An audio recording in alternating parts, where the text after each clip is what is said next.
ఓం నమ శివాయ శ్రీమాత్రే నమ. మిత్రులకి శ్రీభిలాషులకి అలాగే నన్ను ఇంతగా ఆదరిస్తున్న యూట్యూబ్ ప్రేక్షకులందరికీ కూడా పేరు పేరు ధన్యవాదాలు. మిత్రులరా, మీ అందరికీ పరాదేవత ఎల్లవెల్లా మీతో ఉండి మీ మనోవాంఛ నెరవేర్చాలని మనస్ఫూర్తిగా కోరుకుంటున్నాను.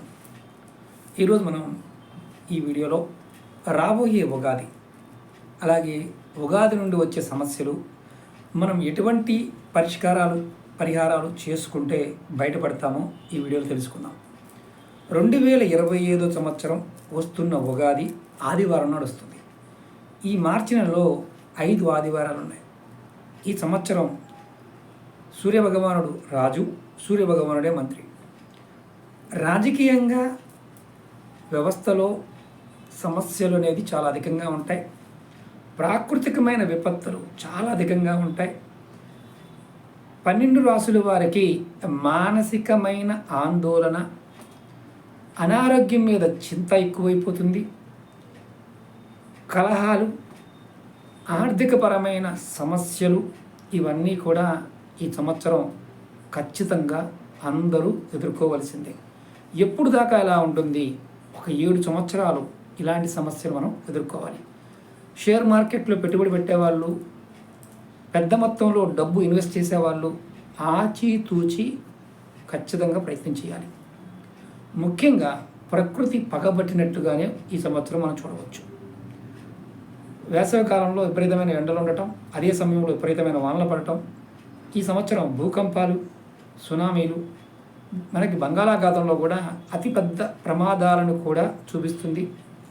రాజకీయ నాయకుల్లో కొంతమంది పెద్దవారు పరమపదించడానికి అవకాశాలు ఉన్నాయి. అనారోగ్య సమస్యలు కొన్ని వైరస్ల వల్ల రావడానికి అవకాశాలు ఉన్నాయి.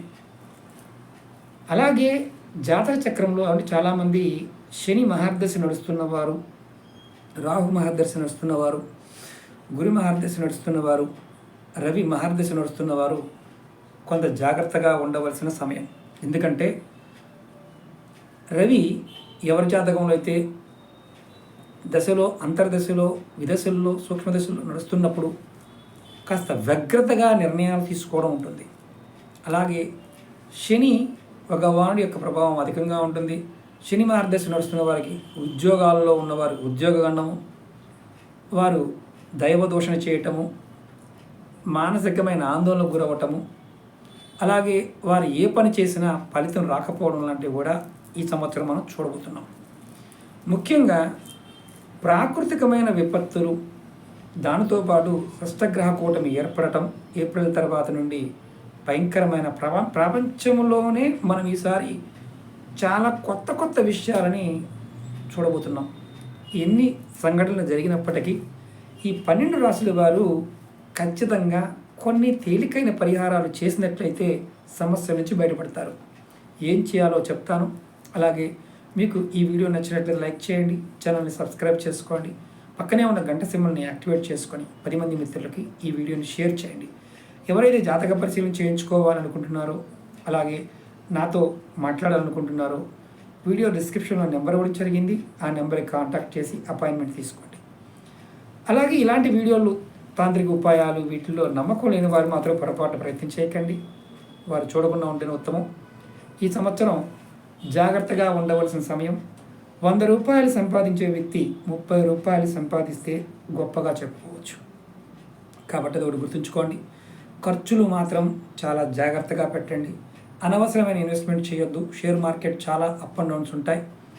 అలాగే లాటరీలు, ఈ తంబోలాలు ఇలాంటి ఆడేవారు ఒళ్ళు దగ్గర పెట్టుకోవాలి. పెట్టుబడి పెడితే అటైపోతుంది, రావడానికి అవకాశాలు చాలా తక్కువ. ఎందుకంటే ఒక యోగం కూడా ఉంది. శని రాహు కలిసి ఉండడం కూడా ఒక భయంకరమైన యోగాన్ని కలగజేస్తుంది. దానివల్ల కూడా ఇబ్బందులు వస్తాయి. ముఖ్యంగా మనం ఏం చేస్తే ఈ సమస్య నుంచి బయటపడతామో ఈ 12 రాసుల వారు ఈ వీడియోలో తెలియజేస్తాను. ఇది ముందుగా ఎందుకు చెప్తున్నాను అంటే, మీరు రాబోయే పౌర్ణమి నుండే మీరు ఇది ప్రయత్నించడం మొదలుపెట్టండి.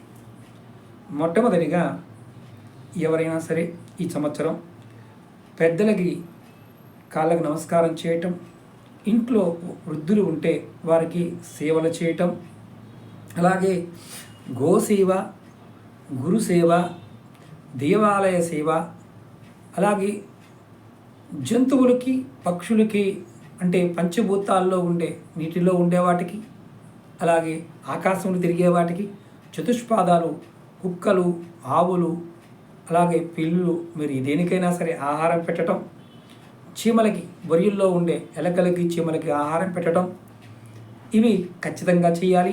మొక్కలకు నీళ్లు పోయటం, వీలైనంత వరకు ఈ సంవత్సరం మీరు మొక్కలు పెట్టడానికి ప్రయత్నం చేయండి. అంటే ప్రకృతికి దగ్గరగా ఉండే కార్యక్రమాలు చేస్తూ ఉండాలి.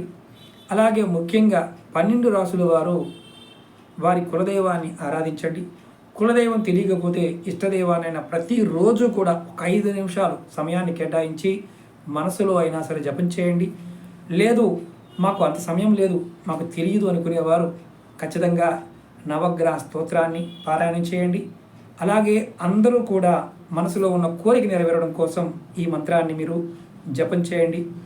ఓం హ్రీం నమః, ఓం హ్రీం నమః.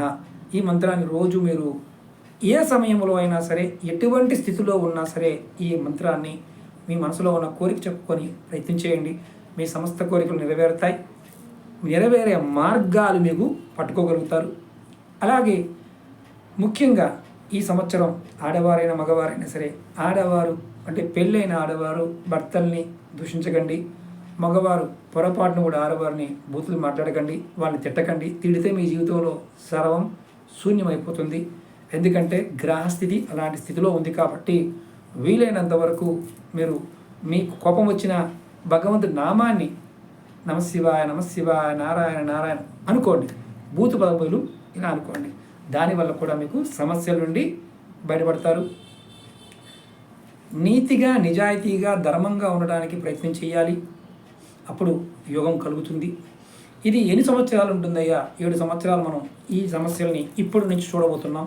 కాబట్టి కాస్త జాగ్రత్తగా మీరు ఈ విషయాన్ని ప్రయత్నపూర్వకంగా చేయండి. మతము మాదండి గురువుగారు, మరి మేమేం చేయాలనుకునేవారు ఖచ్చితంగా దైవనామము, పరోపకారము, అలాగే పెద్దలకి సర్వీస్ చేయటము, ఇవి ఖచ్చితంగా చేయండి. కోపం వచ్చినప్పుడు మీరు ఖచ్చితంగా భగవద్నామాన్ని స్మరించండి. ఎందుకంటే ఈ సంవత్సరం అందరికీ కోపం విపరీతంగా రావడానికి అవకాశం ఉంది. విపత్తులు కూడా అలాగే ఉన్నాయి, జల ప్రళయాలు ఉన్నాయి, జాగ్రత్తగా ఉండండి. అలాగే నిత్యావసర వస్తువులు, కూరగాయలు కూడా రేట్లు బాగా పెరుగుతాయి. బంగాళాఖాతంలో మనం కొన్ని ప్రమాదాలను చూడబోతున్నాం. తెలుగు రాష్ట్రాల్లో కూడా నీటి వల్ల, ప్రాకృతిక విపత్తుల వల్ల కొన్ని ఇబ్బందులని మనం ఏప్రిల్ నెల తర్వాత, ఏప్రిల్ నుండి జూన్ లోపు కూడా చూడడానికి అవకాశం ఉంది. అలాంటి జరగకుండా ఉండడానికి భగవంతుడిని ప్రార్థిద్దాం. ఎందుకంటే మహా విపత్తులని ఈ సంవత్సరం మనకి చూపిస్తుంది. హిమాలయాల్లోనూ భూకంపాలు రావడానికి అవకాశం ఉంది, జల ప్రళయాలు రావడానికి అవకాశం ఉంది. పడమర భాగంలో కూడా, భారతదేశంలో ఉన్న పడమర భాగంలో కూడా కొన్ని విపత్తులు ఉన్నాయి. అంటే కొన్ని దేశాలది విడిపోవడానికి కూడా అవకాశం ఉంటుంది. అంటే ఎలాంటి గ్రహస్థితి ఇది? కొన్ని సందర్భాలలో భగవంతుడిని పట్టుకున్న వారికి ఈ సమస్యల నుండి తట్టుకోగలిగే సామర్థ్యం వస్తుంది. తట్టుకోని వారు ఆకస్మికంగా ఇబ్బందుల్ని ఎదుర్కొంటారు. ఈ సంవత్సరం ప్రాణాపాయ పరిస్థితులు కూడా ఉన్నాయి కాబట్టి ఖచ్చితంగా మీరు దైవాన్ని ఆరాధించండి. నిత్యము మీరు మనసులో నామస్మరణ చేయండి. ఈ మంత్రం చెప్పాను కదా, ఓం హ్రీం నమః. ఈ నామాన్ని మీరు ఎలాంటి స్థితిలో ఉన్నా అనుకోవచ్చు. దీనికి ఎటువంటి నియమ నిబంధనలు లేదు, భయపడాల్సిన అవసరం లేదు. ఇది కూడా అద్భుతంగా పనిచేస్తుంది. మీరు ప్రయత్నపూర్వకంగా చేయండి. ఖచ్చితంగా ఈ సంవత్సరంలో వచ్చే సంవత్సరం నుంచి బయటపడతారు. పెద్ద పెద్ద ఇబ్బందులు ఉన్నాయి.